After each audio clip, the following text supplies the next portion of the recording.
Sleep apnea. Yeah. Long story short, it's 50% now. If the treatment works, okay, and I'm not saying you don't want to use your treatment because you don't want to. If your Right. treatment works, 0%. If you can't use your treatment for a medical reason in which a medical professional has determined you can't use your treatment, then you maintain 50%. I think this one's clear cut across the board. I Yeah. can't see any reason why anyone would ever say this is favorable Right. to veterans. I'll tell you who it's favorable for. Huh. It's favorable for the budget. Yeah. That I can promise you.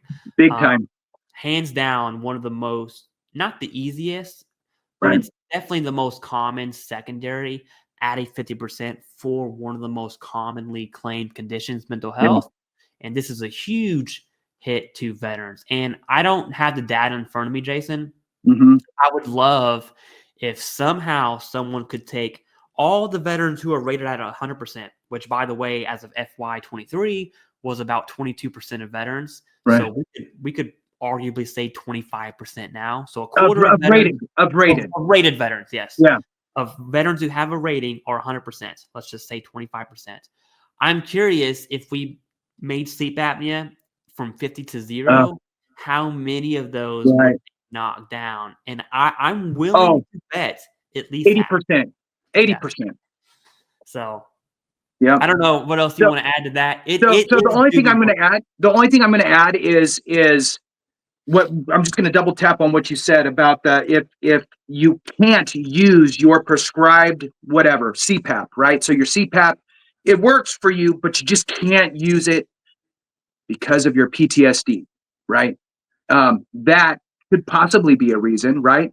And if that all gets documented, then you get to still have that at a 50% rating.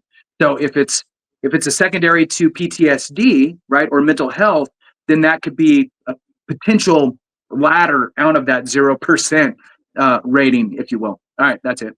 Yeah. Last thing I want, and I'm glad you brought that up, because there's a note at the bottom of the final rule change that talks about has to be determined not just by a medical professional, but via sleep study. So if you were to have night terrors on PTSD, which is very common, Right. Having a sleep study and literally ripping it off your face while you're asleep, that's what we're talking about. Right.